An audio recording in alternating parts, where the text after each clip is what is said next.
Selama ini, Mama tuh selalu dibikin capek sama kakak gue. Mana mungkin dia beliin barang-barang mahal terus. Tiba-tiba, kakak gue ngomong ke Papa. Papa sampai nangis dengar kalimat itu keluar dari anak pertamanya. Gue punya cerita.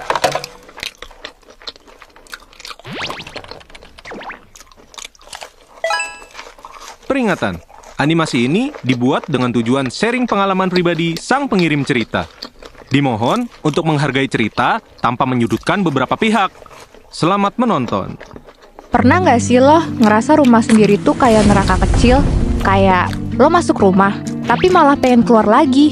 Itu yang gue rasain. Kenalin, gue Sarah. Umur gue baru menuju 18 tahun. Dan gue dari Kalimantan. Gue anak tengah dari 3 bersaudara. Adik kakak gue cewek. Tapi gue anak paling invisible di rumah ini. Saking invisible-nya, angin lewat aja gak berasa bagi gue. FYI, gue sama kakak gue itu cuma beda 2 tahun. Dan dia kuliah semester 4. Sedangkan sama adik gue, beda 8 tahun. Dia baru kelas 4 SD. Walaupun gue berasa gak dianggap, tapi gue termasuk rajin anaknya. Bantuin mama bersih-bersih rumah, tanpa perlu disuruh-suruh dari kecil. Karena gue tipikal orang yang kalau bisa dikerjain, ya dikerjain aja sekarang, tanpa nunggu mama harus ngomel lagi. Gue juga anaknya gak berani sama ortu, jadi kalau diomelin, pasti gue diem aja, gak pernah ngebantah. Beda banget sama kakak gue, orangnya keras kepala banget, nunggu mama bersabda 15 episode dulu, baru dikerjain. Selama ini, mama tuh selalu dibikin capek sama kakak gue, karena perlakuannya udah keterlaluan. Gimana nggak keterlaluan? Mama suka dibikin nangis sama dia, gara-gara sering ngelawan dan ngebantah. Kalau ngomong sama mama papa, pakai nada sol, saking tingginya. Dia itu kayak bayangan gelap di rumah ini, tidur sampai siang, dan begadang tiap malam. Katanya, kuliah bikin dia sibuk, padahal kenyataannya cuma mabar Roblox, sama pacar virtualnya, bukan ngerjain tugas kuliah. Kalau bangun siang, jam 10, ditanya kenapa begadang, dia bilangnya disuruh bikin laporan mendadak lah, Zoom lah. Padahal gue tahu itu semua bohong, biar dia nggak kena omel mama papa. Yang gue nggak habis pikir nih, dia kan kuliah jam 12 siang, pulang jam 3 sore. Berarti kan masih banyak waktu di rumah buat bantuin mama. Sekedar buat beres-beres atau nyiram tanaman kek. Ini malah malas-malasan kayak babi.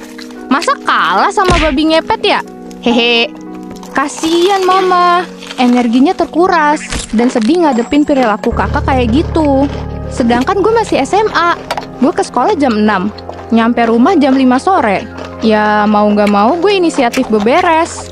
Daripada ini rumah lama-lama jadi kapal pecah.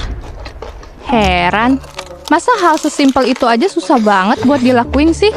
Apalagi kita harus bertanggung jawab sama kebersihan dan kerapihan rumah ini. Lah ini, kakak gue udah gak ada inisiatif. Kalau diingetin malah galakan dia. Bener-bener dia tuh benalu banget. Gimana enggak? Dan puncaknya terjadi beberapa bulan lalu. Berawal dari kakak gue ini suka mesen makanan dari aplikasi online. Mana semua makanan yang dia pesen mahal-mahal. Dan banyak pula. Bisa buat se-RT, tapi dihabisin sendiri. Dalam seminggu, dia bisa sampai 5 kali mesen makanan heboh di aplikasi online. Sedangkan, dia itu kalau dikasih uang jajan sama papa, cuma 50.000 per hari. Dia selalu bilang ke papa, kalau uangnya nggak cukup, dan selalu habis nggak tersisa. Dan dia juga nggak kerja, jadi kita bingung, dia dapat duit dari mana buat beli makanan mahal itu. Akhirnya, mama papa nanya ke kakak. Dia bilang, ditransfer sama pacar virtualnya itu. Ya udah tuh mama papa percaya aja. Nggak lama, sering datang paket tiba-tiba ke rumah. Isinya skincare brand mahal gitu. Pernah gue lihat nama tokonya dan gue searching. Buset, pensil alis aja seharga 500 juta bro. Lu mau ngalisin se-RT apa bagaimana itu? Gila nggak tuh orang? Geser otaknya gue rasa. Dan dia sering banget beli barang-barang yang harganya kalau dikumpulin bisa beli HP baru kali. Gue bilang lah ke papa, kalau kakak ini udah kelewatan. Dan gak mungkin cowoknya ngasih barang mahal terus begitu. Pasti ada sesuatu yang aneh di balik ini semua. Akhirnya diinterogasi lah sama papa. Papa bilang, jujur sama papa, barang-barang ini semua kamu yang beli atau dibeliin sama pacar kamu? Terus kakak gue jawab, itu dibeliin sama pacarku, Pak. Jawabnya gitu terus. Dan pas didesak sama papa, mana mungkin dia beliin barang-barang mahal terus. Emang dia kerja apa? Dia malah ngambek banting pintu masuk ke kamarnya. Terus gue samperin ke kamarnya dan nanya-nanya sedikit yang mungkin dia sungkan kalau ngomong langsung ke mama papa. Gue tanyalah, Kak, jujur aja, ini uang buat belanja ini itu dapat dari mana? Kakak nggak jual diri kan? Nggak jual foto-foto bugil kan?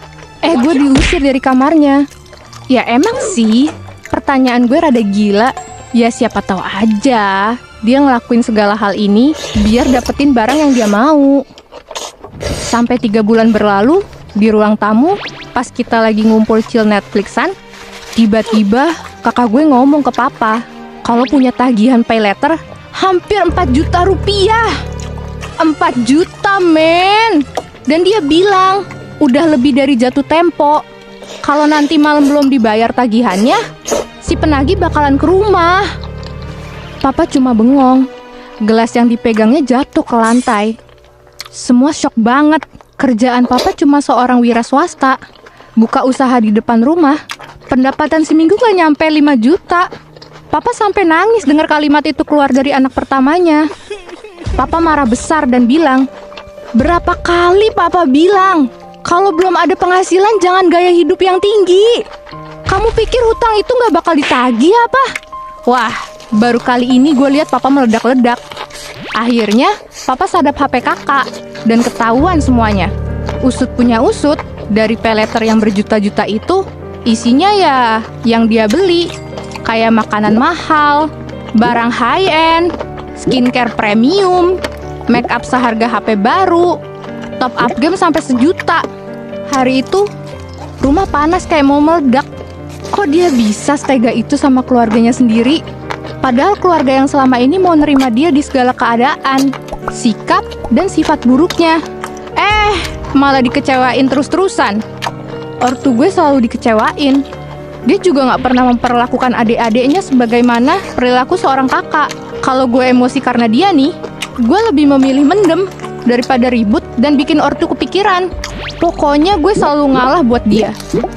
Kali ini pun, buat ngelunasin utangnya, karena keserakahannya itu, berat hati papa gue mutusin buat jual motor gue yang gue pakai sehari-hari buat sekolah. Sumpah, perasaan gue kalut banget saat itu. Sedih, kecewa, dan ngerasa dunia itu gak adil banget. Masa gue harus ngerelain kebahagiaan gue direnggut demi nutupin ulahnya dia terus? Mau sampai kapan Tuhan?